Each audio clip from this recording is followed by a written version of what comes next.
I don't think women know what women want. Hi everyone, this is Ramina and I'm here at DARI MOOCH today talking about whether men know what women want. So subscribe to their channel, their men's guide, for more interesting conversations about men and women and lots more.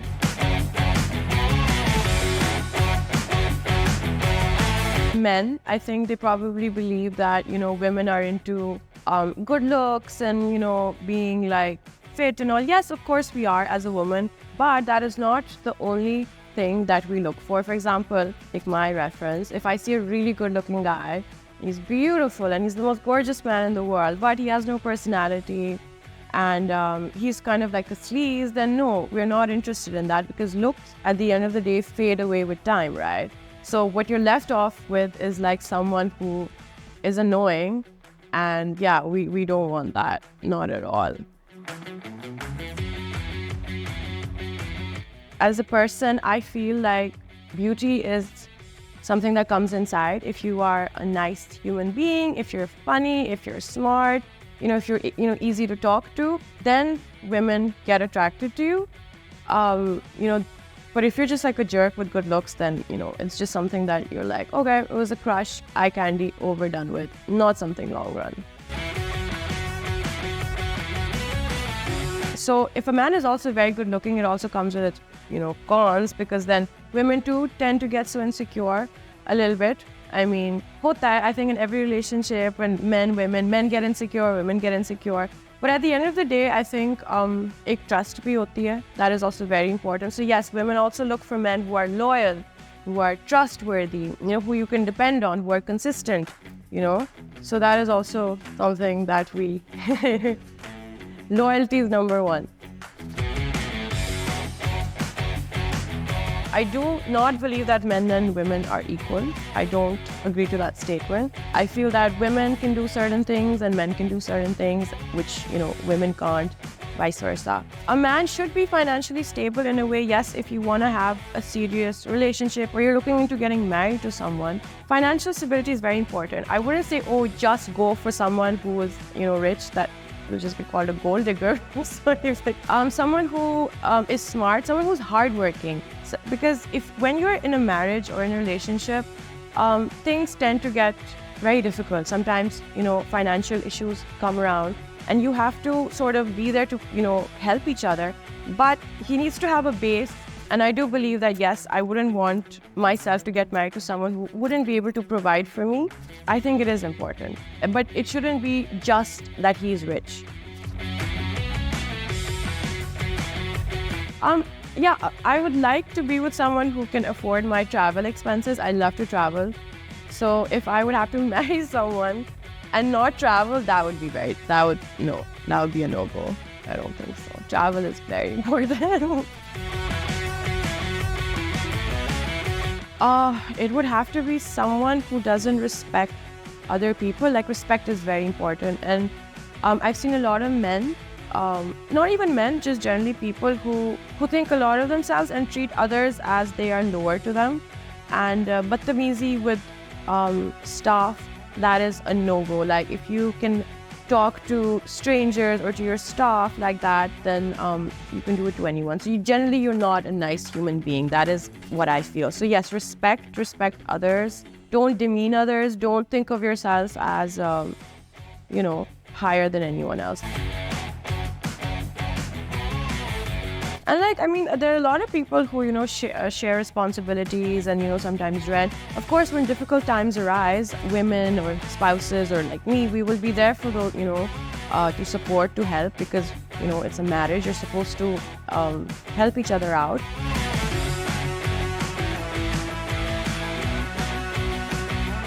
I think confidence is very important. So there's a very fine line between pride and confidence, or being too cocky. We do like men who are funny, who know how to start a conversation, who can talk about different topics. And of course, confidence, yes, we are attracted to that. Sometimes we're also attracted to shy men as well. But a smooth talker is what we're always, gonna go for. Not someone who's a show-off. There's a difference between showing off and being confident, right? So, yeah.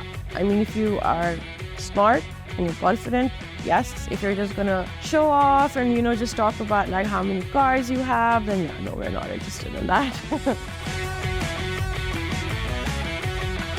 So overconfidence can come up as a red flag because it just, from what I know from my experience, I feel it comes from men who have never really been appreciated or feel like they're not good enough. So they try to be really loud and try to like show off just to make themselves feel better. And like it might be something that, their childhood, maybe they were bullied in school, I don't know. But yes, I think it is a red flag because he probably has some sort of trauma that comes with it. So be careful. I don't like men who think that they know more than women. I like a man, or women generally like men who listen to them because everyone has their own opinion. But if there's a man who says, no, bas yehi hai or aise yoga, and doesn't even give a chance, then that is just, he's being a male chauvinist where he just believes that whatever he says is correct and no women's opinion matters. That we don't like, and generally men like that, no, not for us. We want a man who listens to us, who takes our opinion, even if he doesn't agree with us, but who listens, who takes our opinion into consideration and makes us feel like, we're also something, not look down upon us and be like, oh, just because you're a woman, you have no idea what you're saying,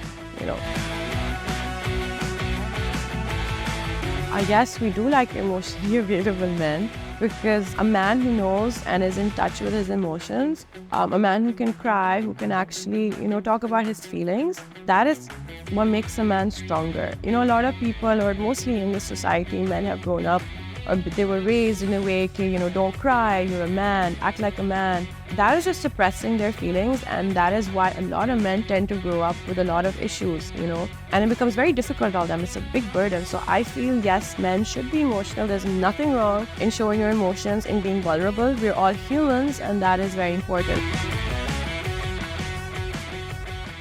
So like if the man is emotionally unavailable, it becomes very difficult for a marriage or any relationship to work out. Because us women, we love to talk about our feelings and vent, and we're always calling our friends and all. The problem is with men who are not emotionally available, they'll always write you off. They'll be like, oh, you know what? Because they're not expressive and they just deal with it on their own. They believe that everyone needs to do the same thing. So they will not give you that emotional support that you need, hence, which brings in a lot of problems. So I feel it could cause a lot of issues in a marriage, and it's, who else are you going to share your problems with if not, your man, right?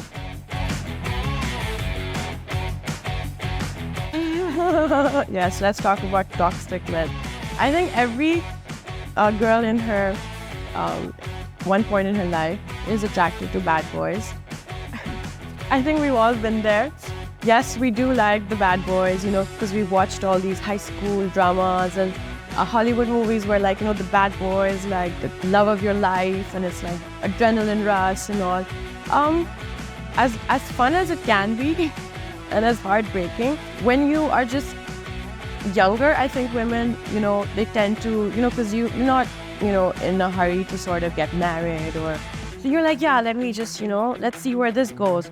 But I think as we get older, maybe in your 30s, we realize that, toxic men, bad men are not as thrilling as it might be. At the end, we want someone we can just be comfortable with, where we can just, know who's going to be there for us, who's consistent, who's not going to just be there whenever he wants to be and just disappear, and we have to be running after it. That's fun and games when we're younger, but, as women get older, I think we want someone we feel at home with.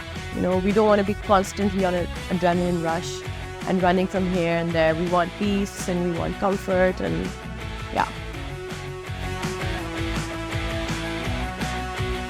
So deal breakers is obviously cheating. Women believes in monogamy. I mean, most women. But yeah, cheating is just something no, then don't get married or don't be in a relationship if you want to cheat, right? To disrespect even just someone who's disrespectful, who will never take your opinions into consideration, who will not treat you as an equal in the relationship, who's not going to listen to you, who's just going to think, okay, I know better, so, it is how it's going to be. So no, then it's not gonna work for me at least, or any other woman, I'm sure. And he should not be controlling or insecure. Like, insecure to the point, no, everyone's insecure. If you sort of bring it up in a very healthy manner, talk about it. But there's also that insecurity where it's constant calling and, you know, like, where are you, kidhar ho, kya kar rahi ho, controlling, restrictions. That, no, because you're supposed to trust your partner, and if you don't have trust, then there's no relationship. So, yeah. So guys, this was my take on whether men know what women want. If you have something you want to share or, you know, you want to talk about, comment below and subscribe to our channel.